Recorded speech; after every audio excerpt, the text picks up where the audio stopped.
think we're live. Hello, hello, come in, come in. Welcome. As you can see, not at the home base this week, on the road.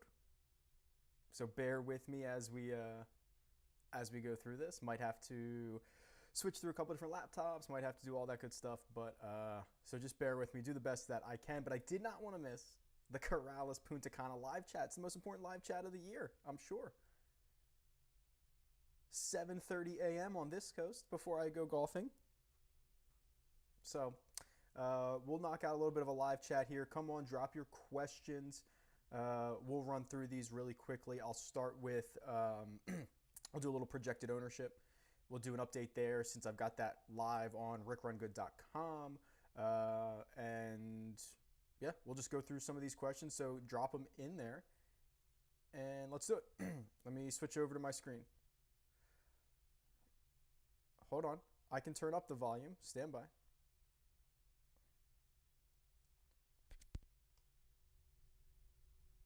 How about this? This might be better. This might be better. All right, let's go. Bear with me here. All right, here we go.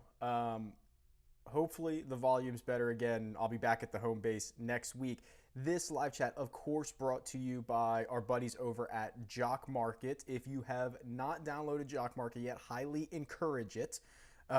So it is a stock market DFS type game, which allows you to buy stocks, sell stocks as the golf tournament is going on. We've been having a ton of fun with it. Now that the NFL season is hot, they've got cash markets for that. I've been playing that. There's a contest for Corales this week. We'll talk about some of those value guys in a second, but what you should be looking at right now is the cheat sheet, which is on RickRunGood.com. I just loaded in the projected ownership, and I was pretty surprised because you have to remember, I don't I don't create these ownership projections myself, right? I aggregate them from three different sites. I also then I grade them, and then I pass along the best ones to you guys. And to see that Sam Burns is checking in at 25% ownership, like, man, that's, I don't know if I believe that. I just don't know if I believe it. I think he's a fine option. I think there's going to be plenty of steam for Mackenzie Hughes, for Will Zalatoris, even though I'm not necessarily on board with the game theory aspect of Will. I don't know how Sam gets to 25%. So I'd be very interested to see how that week or how his ownership actually checks in for this week. Here's a question from, I'm rocking two different surfaces here, so let me make sure I get this. Aaron Klein in the chat asks, I play in a weekly league with 4 other buddies. Does strategy change in a smaller setting like this in terms of ownership? And would also like to hear more FanDuel comment or more FanDuel content. So a couple of things here, Aaron. Anytime there's less of you, the game theory aspect of it, the ownership aspect of it's not going to be as important, right? If you're trying to beat out 100 other players, you want to be a little bit different than everybody else. If you're trying to beat out 1,000, you want to be a little bit more different. If you're trying to beat out 10,000, you want to be a lot different than everybody else, just so that you can find that pathway to victory. When you're playing with only 4, excuse me, not nearly as important. I would just roll out, basically without thinking about ownership, what I believe to be the best team. Does the Stars and Scrubs lineup make sense at all this week? First of all, they're kind of all scrubs. So it's basically a scrubs and scrubs lineup. But does it make sense at all? I'd like to play Batia and Gordon at the bottom and pair them with 2 of Will Burns Hughes. No, I don't think it's that. I don't think it's that crazy. And I'm usually a proponent of the Stars and Scrubs aspect of it anyway. But what I think a lot of people don't want to do is they don't want to pay like $9,500 for a guy that they were paying $6,500 for last week, for example. So there's kind of this mindset of like not paying for the middle guys because they seem way too overpriced. I'll tell you, there is not a huge difference from someone like a Matt Jones, who's $7,900, to someone like a Brandon Hagee, who's $6,900. You know, in other weeks, there's a bigger discrepancy between guys that are $1,000 apart. I think it's much smaller this week. The Stars and Scrubs approach is probably one I'll be employing, and I think it's probably a right option, or a very, very viable option. Adam asks, do you recommend a cascading type lineup build for 20 entry maxes, or do you correlate by skill set? I mean, you can obviously do anything, Adam. I like the cascade, and it doesn't mean you can't do both, right? Why can't you cascade by a skill set if you're adamant about a skill set? So just to get everybody up to date on this, core cascading is a lineup building strategy. So you take 20 lineups, you have a core of 6 golfers, you swap out each golfer 3 times to basically get to your 20 lineups. I do have a video of it on the Rick Run Good YouTube channel. You can go check that out right now. So that's a lineup building method. So is correlating by skill set, but they're not mutually exclusive, right? So if I wanted to find a bunch of guys who, if I wanted to correlate by guys who make a ton of birdies and just get a bunch of birdie makers, why can't that be my core, and then I core cascade off of that? So I don't think they're mutually exclusive. I like the core cascading method because it allows me to be super high risk, be super high reward, be all in on the guys that I'm interested in. Now, I'm obviously on the road this week. I'm not personally playing a ton of lineups, so I kind of put in like the same lineup into a bunch of different contests, a couple different single entries, because I'm basically on vacation this week. I didn't want to have to deal with 100 lineups or so. If these are enjoyable, and I want to start trying to do these every single week, the best way that you can tell me that this is something that you like is to literally hit the like button. That's all I'm asking, and we'll try to do these on a more weekly basis. I mean, who else is giving you live Punta Cana content on a Wednesday? Nobody else. Good morning, Bo. Nice to see you in the chat. Thoughts on Sam Burns. So here's what's interesting. Let's look at Sam Burns, and I'm going to try to flip through some of these tools here. It'll be a little bit slower because I'm not at my usual workstation, but let's look at Sam Burns, and let's look at his recent form. We know he was what, 36-hole leader at Safeway? Does that sound right? I think he went like 70, 71 on the weekend, and he's one of these guys where he's going to break through, right? He has a really good skill set of being able to not only bomb it off the tee, he gains a ton of strokes off the tee that way. The rest of his game is kind of awkward. What I do like about him is this. There's only a few guys in this field. Sam Burns, Patrick Rogers, try to think of a little else who else might do this, who can both hit it far, hit it well off of the tee, but then also putt well. And I think that's important for a couple of reasons. If you are playing Corales Golf Club and it's 7,600 yards and you're able to chew up a lot of it with the driver, that's obviously very important. But then also, sometimes at these resort courses, they turn into birdie fest, and birdie fest usually turn into putting contests where all these guys just hit it to 18, 20 feet and try to roll in as many putts as they can. Excuse me. I can try to turn the volume up a little bit here. Let me try this. I think this is my mic. Tell me if this is any better on the sound audio. That might be a little bit louder. If not, I'll continue to mess with it. Again, apologies. I'll get it set up for not at my home base here. So I think it's rare when you get a combination of guys who can hit it far and putt, and I think it comes in handy at a resort course like we have this week. So I do think Sam Burns is fairly interesting, but I mentioned at the top, I've got him checking in at 25% ownership. That's like, I can't imagine that. I'd be very surprised to see that happening. So I don't know. Cool. All right. Appreciate it, guys. Appreciate the support. Okay. What else do we have here? How about a lower price player to look out for this week? I think there are a handful of guys in the $7,000 range that are completely viable options. Let me see if I can pull them up here real quick. We'll talk about, so let's start with Will Gordon. Will Gordon in general. So you have to understand, first of all, how the pricing works. So when the opening odds come out, usually the fantasy sites then take those odds, they translate them into salaries, and they post them on the website. Now, there's rare situations where golf outright lines move that much, right? Like you might see someone go from 45 to 1 to 30 to 1 or something like that. Like, they don't move all that much. They move a couple of ticks in each direction. What happened with Will Gordon this week is he opens up at 90 to 1. So now he gets priced at what? $7,600. So he's priced at $7,600, 90 to 1.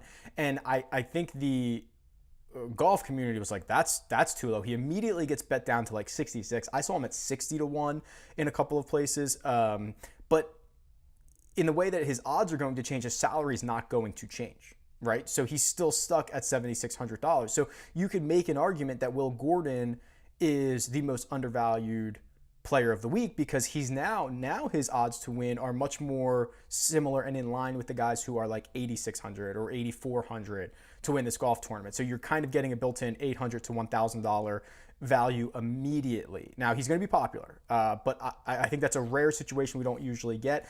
Also, Rob Oppenheim. Let's pull up Rob Oppenheim's numbers.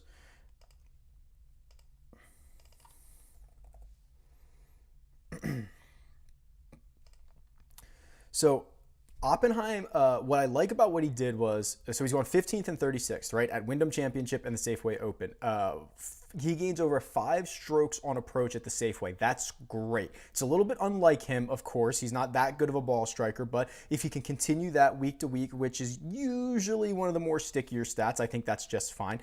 And then if you go back even further, he has some good Puerto Rico Open history as well. So there's only a few golf courses on the PGA Tour that have this paspalum greens, right? So you've got Cocoa Beach, which is Puerto Rico Open. You've got Corales. I think Zozo might, and there might be one more, but it's rare. So when you combine not only kind of like the wind and the potential weather conditions that are going to be similar this week in Corales as they usually are in Puerto Rico, I believe that Puerto Rico Open event is one of the strongest correlated crossover events that we get on the PGA Tour. Also, this is probably a good time and a good place to jump into some of the jock market stuff because jock market is all about finding value and finding these undervalued guys. So I will tell you right now on jock market, which this week I have the app in front of me. I think right now it's only on iPhone. I think they're coming to Android. I believe it's only in the US. I think they're coming other places. They're growing. It's awesome. I'm glad to be a part of it early. So there's a $250 contest right now on Jock Market, absolutely free to enter. Top prize is going to be $50, and they are going to pay out the top 18 spots. So you can go get some free money. I know my buddy plays all the time. He texts me. He's like, "Oh man, I've never deposited on Jock Market, and I've got $75 in my account." I saw this earlier. Will Gordon, I don't know if I can show you this. I don't know if this is going to show up. Will Gordon is $1 right now on Jock Market. That is the bare min in the IPO. So the IPO is going to close tonight at 9 p.m. Eastern time. Will Gordon is still $1, one chip. Denny McCarthy, one chip. Denny McCarthy is like the 6th favorite to win this golf tournament. For whatever reason, Johnny Vegas has already been bet up. Sam Ryder has already been bid up. Mackenzie Hughes as expected, but there are critical values on Jock Market right now. So I'm willing to compare, if I think that Will Gordon, or if I think, even better, Denny McCarthy, and we'll talk about Denny McCarthy in a second. If Denny McCarthy, if I could get him for, oh my gosh, even 7 chips. He's at 1 right now. If I could get him for 7 chips, that puts his fair value at like, I don't know, a top 20. I'd be all over on that. And let's talk about Denny McCarthy really quick, because I think this is a really good thing. We can kind of intertwine the Jock Market stuff and the players here. So here's Denny McCarthy. And you guys probably know this. He is the back-to-back putting champion on the PGA Tour. Literally has won strokes gained putting back-to-back years on the PGA Tour. So that's his obvious strength. He does struggle off the tee, struggles on approach. But here's what's going on here. I don't know if you guys can see this. I hope you can. At the 3M Open, something started to change. I don't know if he figured something out with his irons, but he gained 4 weeks in a row with his irons. And in the Safeway, he was like, okay. He lost off the tee, gained off the tee, lost on approach, but he was better than what we've seen from previous versions of Denny McCarthy. So if you're looking at this and saying, wow, I've got a guy who is a great putter at a place that this could turn into a putting contest. And if he is rounding the corner, it would be hard to say this is just variance or this is just kind of like a little bit of randomness to have 4 straight weeks and 4 out of 5 really good weeks of him striking the ball to say that he's just getting lucky doing that. It's really possible that he found something. It's really possible. So to tie that back in, he's still $1 on Jock Market, right? I mean, there are some incredible values on here. So you'll build your. I mean, in what world is Akshay Bhatia more expensive than Denny McCarthy?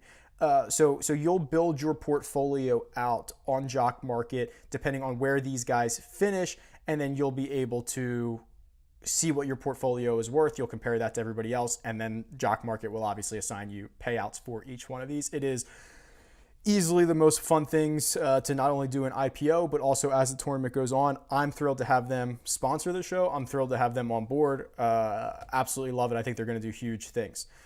Let me go back to also I'm using my wife's Surface, and she has the mouse where it's the opposite. So when I scroll down, it goes down. When she scrolls down, it goes up. That can't be the way. It can't be. Back to the 7,000s. There was also Doug Gim. Doug Gim is another guy who has played well in Puerto Rico before. I think he has a top 20 finish, and then finished 14th at the Safeway. He finished 18th at the 3M, and he does it through the ball striking, which is usually projectable into the future. So I don't really love the 8s. I love the 7s a lot more, to be honest with you here. I play on Yahoo. Zalatoris is tied for the 7th most expensive on that platform. Would he even be worth a play since he doesn't have to win to make it worth it for him? I definitely think that's more interesting. Now, does that make him even more popular on Yahoo? When I've played on Yahoo, it hasn't been the sharpest platform, right? I see a lot of mistakes over there. Honestly, I should be playing more on Yahoo. I should be working that into the tools more often because I think there are some really good contests over there. I don't think the players are as sharp, and I don't think the pricing is as sharp. So I think you can really, I mean, the fact that Will Zalatoris is the 7th most expensive golfer, while I commend them for not just blindly following the odds, because Zalatoris opened up as the co-favorite, was bet down to the favorite. That's pretty egregious that he's the 7th most expensive golfer. So yeah, it probably is a situation where even if he finishes 10th, you could get plenty of value from him. I am a bit concerned about the grind of the U.S. Open last week. I gotta be honest with you. I don't know if it's going to impact these guys. They're young. They play a lot of golf, but I mean, literally Justin Thomas was leaning on pedestals for his interviews after his rounds, talking about how grueling and how exhausted he was. Little course history for Corales. Throw it all out together, asked JG. Yeah, probably. I mean, I'm not throwing it all out. You have to understand. So we've got 2 years of PGA Tour Corales history. I think that's fine. I do, though, and this is rare where we get such a strong crossover correlated event like we're getting for the Puerto Rico Open, right? Both paspalum greens, both in, what would you call that, tropical climates where the wind can kind of kick up and you're on the water. I think that's a very strong crossover. So you can kind of piece both together. And I mean, we just played the Puerto Rico Open in February. I mean, so that was 7 months ago. It wasn't even last year. So we do have a bit more recent stuff. If you want to say, okay, 18, 19, and then the Puerto Rico Open the last 2 years, that's 4 events in like a 3.5 year stretch that you could look at. I think it's pretty strong. Do I think that more people will enter the birdie or the mini max? I have no idea. Do I think more people will enter the birdie or the mini max? I don't know. I assume they're both going to fill, right? So which one has more entries? I don't know if I understand that question. Sorry, Fabian. I'm not sure I understand. Patrick Rogers has disappointed me in weeks lately. Yeah, welcome to the club. Let's pull up Patrick Rogers. Again, I think there's a couple things he has going for him. He might have disappointed you, but if you look back at some of these results, he's got a lot of top 20s in here. So, I mean, you go You go a top 10 at Farmers, you go top 20 at Phoenix, and a 30th at Genesis. I mean, those are big boy events, super big boy events. Then after the restart, you get an immediate 14th at Colonial. That was one of the strongest fields we've seen in recent memory, right? Everybody was back playing at Colonial. Then he misses a couple of cuts, but then he puts another top 20 at the Memorial. Again, big time field, tough golf course.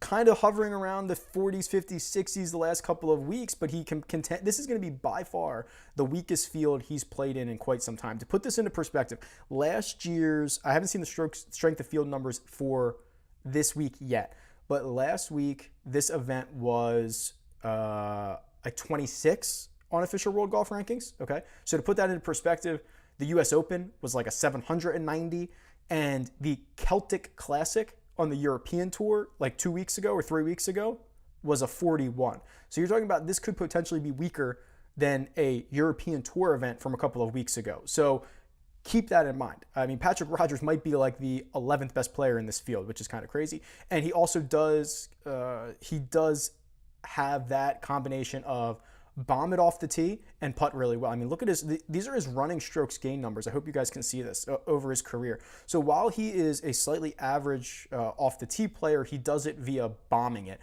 And when you don't have rough at a resort course like we don't have at Corales Puntacana this week, you can kind of get away with that. You can just bomb it all over the place. Yes, I'm concerned about the approach stuff, but here's kind of where he makes it up. You know, if this is going to turn into a putting contest, Patrick Rodgers probably one of the better suited golfers for that.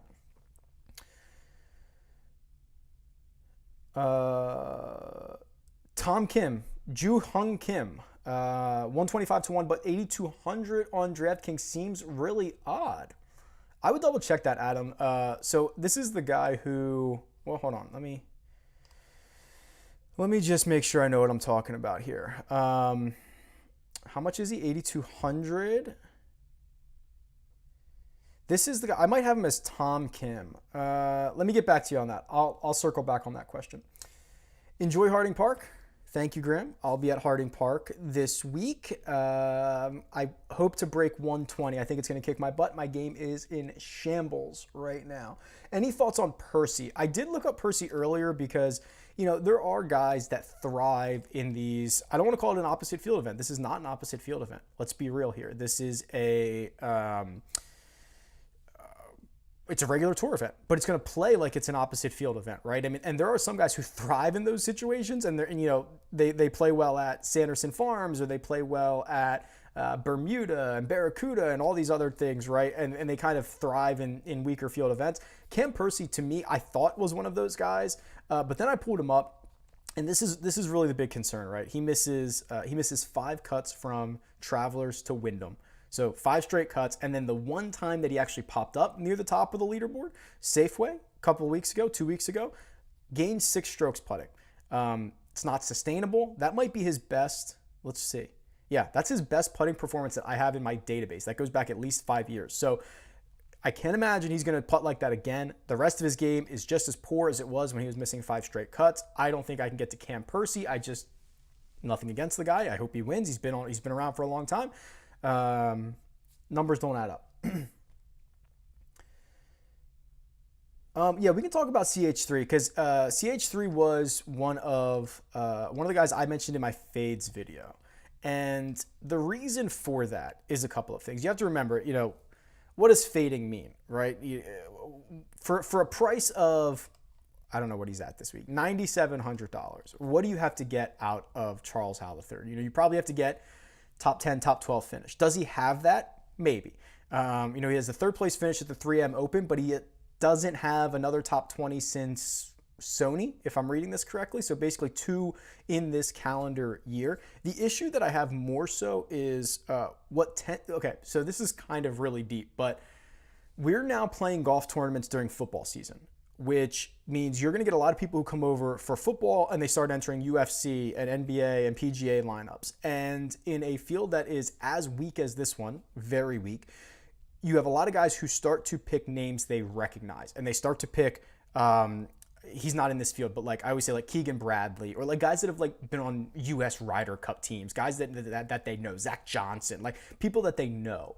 And Charles Howell III has been around for a long time. His name stands out. He's easy to pick. I think if you followed golf for any amount of time, this guy's like top 10 on the all-time money list. I mean, he just makes cuts week in, week out. Doesn't win a whole lot. So I just think he's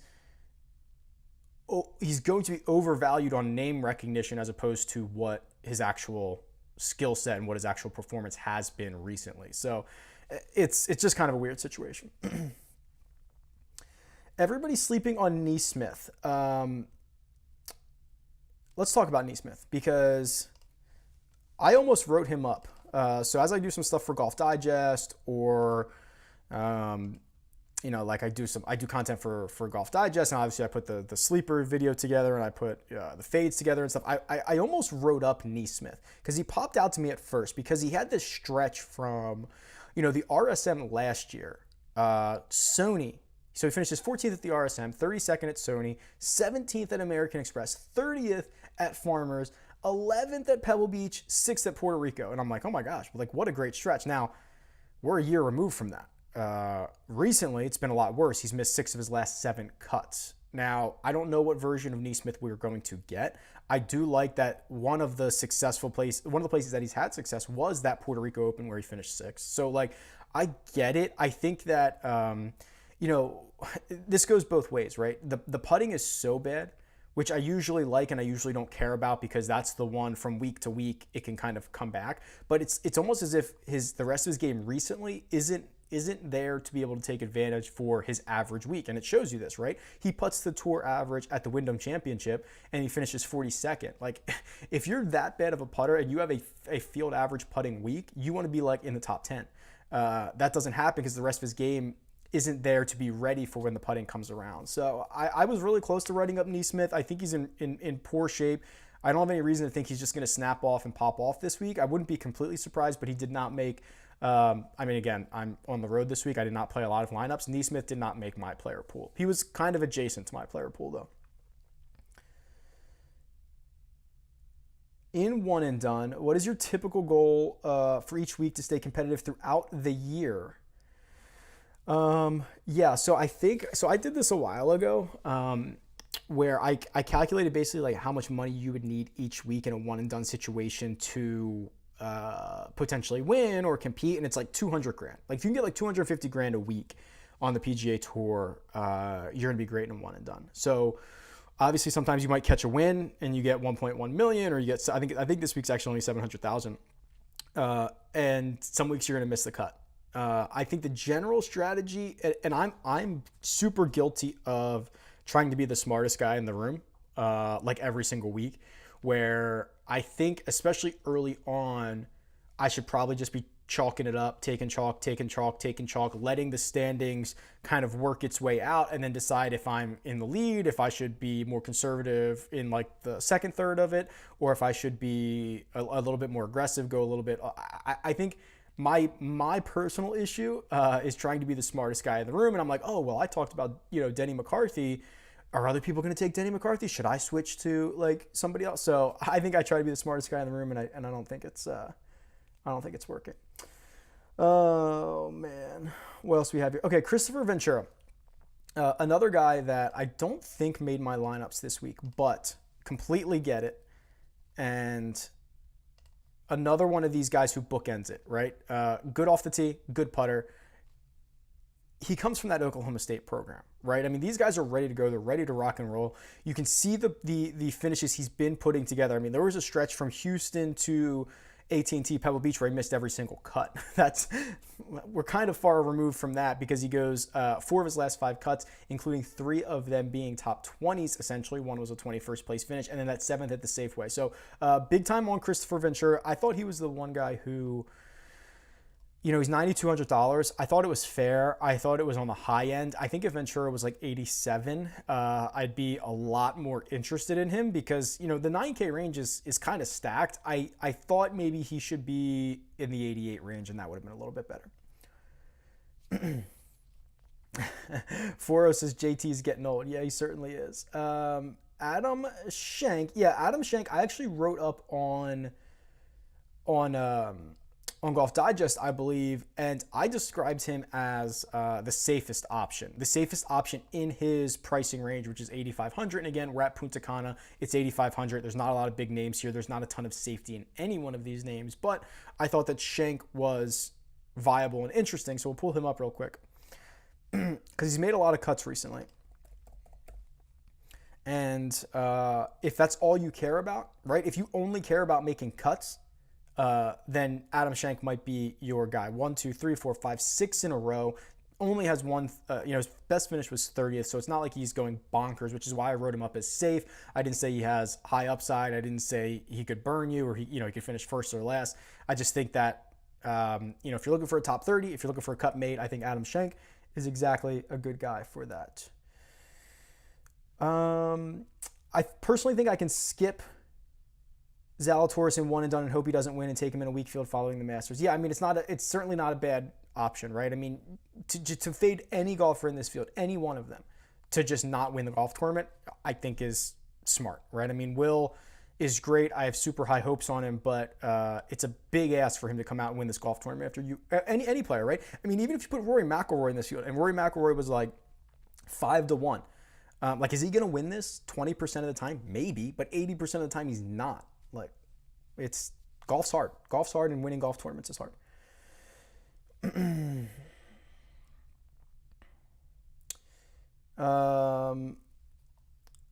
I find myself playing Hogue. Okay, I kind of found myself being adjacent to Hogue. Let's pull him up here. So here we go. 29th at Safeway, which was 2 weeks ago, last time he played. 12th at the 3M. That's good. And look at how he's doing this. The ball striking in his successful weeks. That's always a good sign to see. Played well in Sony earlier this year and played well in Puerto Rico. So yes, I have no problem with Hogue. I'm not like sprinting to get to the window to get to him, but I think it's interesting. Dietrich. Okay, this is pretty interesting. So I want to pull up his official world golf rankings actually, because I want to see his Euro stuff. This is actually how I got to Dietrich, or how I was like, how strong is this field? Because he played in that Celtic Classic a couple of weeks ago. Here's the thing. Let's look at his. So this is all on the European Tour, but you could make a really strong case that what we have this week is kind of a weaker European Tour field. So he goes. I mean, he's missed one cut since like his last 18 starts. It's pretty unbelievable, first of all, and he pops right. So he's got 1, 2, 3, 4, 5, 6. Top 10 finishes in like his last 18 starts. He has a couple of runners up. He's got a couple of like 4th and 6th place finishes. I mean, this is a guy who he's been around for a while. I keep wanting to say he's a kid. He's not really a kid, right? I mean, he's been on the scene for a long time. But I think that what he does, I think that a lot of these Euro guys, Schwab included, I like Dietrich more than I like Schwab. They're going to kind of get overlooked in this field, but this is going to be a very comfortable situation for them to play. And the only concern I have about Dietrich is the fact that he actually made the cut at the U.S. Open last week, which could be considered a detriment after what we saw. Couple things. Hit the like button if you want to see this every week. This is probably not going to be the full hour video. I do want to go down and do some stuff at the bottom of this player pool. I think there's a couple guys down there that I think are interesting. If this is interesting to you each week, hit the like button. That's your only way of telling me that you enjoy this. So I think it's fair. Let's see what else we have here. Does recent form matter for this course? I think recent form kind of always matters, right? I mean, it's golf. Are you playing well? Are you going to continue to play well? Can you play well this week? So I think recent form always trumps course history, event history, stuff like that. The reason you're not seeing a lot of great course history or recent history is because these guys have been playing in fields that are much more difficult than what they're going to have this week. So they're, Mackenzie Hughes plays the U.S. Open last week, and he was probably the 75th best golfer in the field and the 90th best golfer in the field, something like that. Now you go to this field and he's like the best player in the field. Like he very, very well may be the best player in this field. So it's you're going to see a lot of red. You're going to see a lot of missed cuts. But now we're removing like the top 150 players in the world and we're just putting them all, and everybody else gets to play this event. So I would look more at strokes gained stuff, how they're doing it, which, by the way, this is why I love the Holy Grail here, which is in the strokes gained database. If you wanted to, you could sort this by, everybody in the restart, right? So here's everybody in the restart and everybody in this field since the restart. And this now throws out what their finishing position was, right? This just looks at their strokes gained metrics, which I think is a much more fair way to assess them, especially because you have guys who missed cuts and only played 2 rounds and all that good stuff. So Will Zalatoris, of course, laps the field here, but he's only played 4 rounds in the restart. It was the 4 at the U.S. Open last week. Christopher Ventura, this is why he gains a lot of steam. 1.25 strokes gained per round in 14 rounds since the restart. That's great. Sam Burns, same thing. Sam Burns has twice as many rounds as Zalatoris does and almost the same amount of strokes gained total. I mean, this is how I would start to identify these players. And you can sort it by salary if you'd like, and you can kind of compare some of the different pricing tiers. My Microsoft Surface is very slow when I'm running all this, so bear with me. And you can see like here's Griot, right? And Griot, for everything we know about him, going to be great tee to green. He's going to be terrible putting. I mean, he's basically an average tour player since the restart. He's $9,800. Would you rather that? Or would you rather, even an Adam Long? Adam Long's played more rounds. He's been half a shot better per round than Griot is. Like, why not there? And he's probably going to take, a fraction of the ownership. So that's the way that I would kind of look at recent form. This is my favorite tool in the entire world. It took me a long time to build this and get comfortable with it. And now it's loaded onto the website for you guys. I absolutely love it. How does the wifey feel about working on vacation? She's very cool with it. She lets me use her stuff. We got everything done on Monday, on Tuesday morning. This was the one thing that we had to do while on vacation. And then it's just, we get to relax for the rest of the time. So she's obviously very cool with it.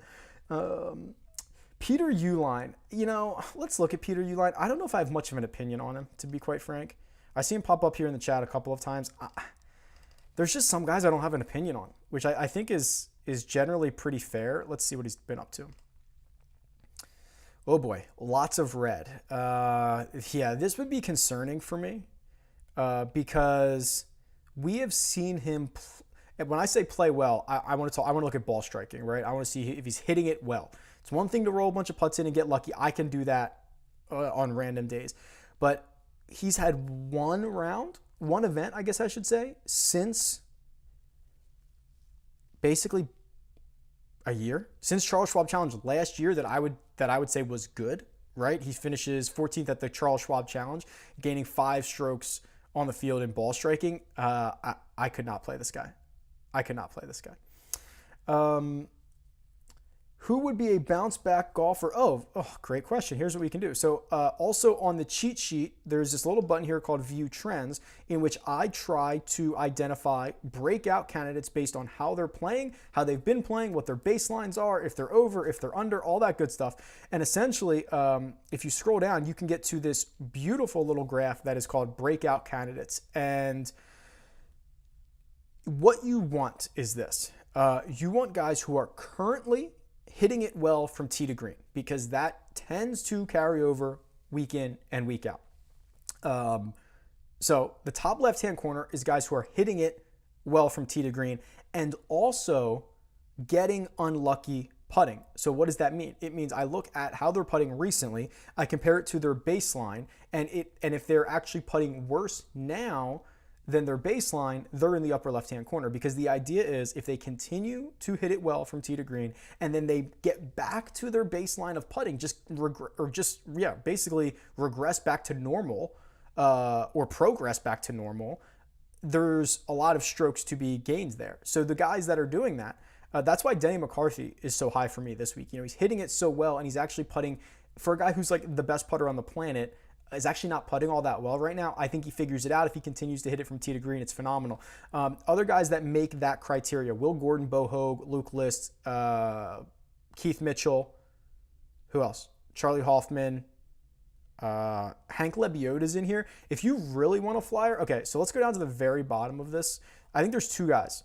Lebioda's interesting because he's hitting it so well from tee to green and putting so poorly. We might have lost it. Whoops, that's my email. We might have lost it. Let me get back to the cheat sheet here. He might be putting so bad that he can't bounce back, but he's hitting it so well from tee to green. I think he's interesting. And then Michael Gligic, okay? I might be giving away the secret here, but that's okay. That's kind of what we do. Here's Gligic. He's $6,500. He's a Canadian. If you just scroll through basically anybody under $7,500, there's like two guys. I don't even know if there's two guys that have made like 2 cuts in a row. You know, it's usually like miscut, made cut, missed a cut. Gligic has made 4 in a row on the PGA Tour, 5 in a row worldwide. So he's a guy at $6,500. All you are asking is for him to make the cut. All right, we'll roll through a few more of these, and then I'm going to head to the golf course.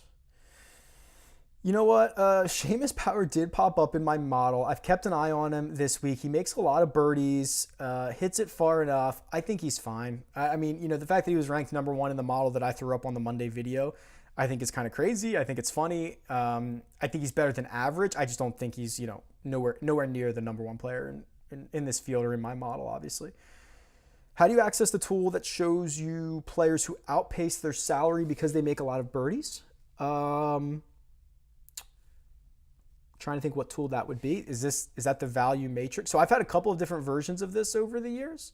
So one used to be called Most Valuable Golfers that would do just that. I kind of retired that and made it into this tool, which is the value matrix. This is on the website. So this essentially just shows you, it kind of lumps in together whether they're outpacing, you know, their finishing position or whatnot, because it's just looking at their salary and looking at how many DraftKings points they scored, and it's assigning them value. So you could actually go through here and say, I don't know, Adam Long, for example, and look at Adam Long's results. And you can say, okay, you know, at the US Open, he returned eight times value, basically 7 at the BMW, 11, 10, 9, 16. Like, he constantly outpaces his salary. Now that's when he's, you know, below 7,000. I don't know what he is this week. He's much more expensive this week, but this is the closest thing I have to that tool right now, Gunner, that might be interesting. All right, a couple more, then I'm going to head out of here. Any word on when we see the Korn Ferry grads? There are no Korn Ferry grads. So that's kind of the big thing with COVID this year is the PGA Tour did not, no one lost their card. So if you had a PGA Tour card, you retained it. And with that, there was not the 25 graduating class of the Korn Ferry Tour. So they're not coming. I think the top 10 do get a few special exemptions each year. So like 6 of them, I think. But I actually had a conversation with, who was explaining this to me? Dylan Wu, I think, was explaining this to me. Because he was, at the time I talked to him during the break, he was like 5th or 6th in the Korn Ferry Tour standings. And he was basically like, you might not want to be, you might not want to come up and play those 6 events on the PGA Tour because it's so few events that you actually have to do so great to earn your PGA Tour card while you're up there. You'd be better off playing the 6 events on the Korn Ferry Tour, presumably finishing better and then solidifying your card for the entire year moving forward. So it's kind of wonky with the way COVID derailed everything for the Korn Ferry guys. It's unfortunate because this would have been a great week for them to, and Safeway would have been awesome. We would have had a bunch of new guys to talk about. Last one here. Before you take off, can you give us the 6 golfers? Yeah, if I knew that, I'd be happy to share it with you if I knew. I'd be pretty omniscient if I knew the 6. Who benefits from a resort course? I think in general, a couple of guys. Bombers who are not accurate. They benefit the most, right? Bombers always benefit. If you miss the fairway, you're usually penalized on the PGA Tour, at least sometimes you are. Probably not going to be penalized this week. I also think it turns into a putting contest, right? Where you hit it to 15 to 18 feet and whoever makes the most putts from there is going to win. So I think good putters. Also, what we have seen at some of these resort courses is, and this one where it's on the water, sometimes the wind kicks. I mean, no surprise. I mean, Graham McDowell's the only guy who, you know, he's shorter, right? Doesn't hit it very far, but like a Euro who can play in the wind, if the wind starts to kick up, is very interesting. So those are the types of guys that I think benefit from this. All right, final thoughts here. It's going to be a lot of fun. I think you should play. I got a lot of emails like, hey, I'm taking off this week. I don't think that's a great idea. I think this is a week you have a great edge. If this is something you want to continue to see every single week, do me a favor, hit the like button. That tells me. Also, download and play on Jock Market. They're a sponsor of this. We got hooked up because I thoroughly just enjoy playing it. There is a $250 contest this week for absolutely free. There are a ton of values. Actually, now in real time, I can see Denny. Are you guys bidding up Denny McCarthy right now? He goes from $1 to $6.04 while we're on the stream. You guys are bidding up Denny McCarthy on Jock Market as we speak. I love to see it. It's one of the best things out there. It's a lot of fun. I'm going to put some bids in before IPO ends tonight. And they're really like, if you want to see innovation, like listen, DraftKings, FanDuel, when they rake 19% of the contests, and you know they're this monopoly that like really can't be taken down, and they can charge any type of rate that they want. You should be supporting sites that you believe in and that you think are doing it well. I think Yahoo does it well. I think their contests are great. You should support them. You should support innovation like what Jock Market is doing, where they're essentially creating a Robin Hood for golf and for DFS. Like you should be on that. So I think we all need to support those types of companies if we want to see them succeed. I think Jock Market's doing great. I think they're going to continue to do great. And I'm happy to be partnered up with them. So yeah, there you go. Good luck this week. I don't have anything else to say. I'm going to try to shut this stream down later. See ya.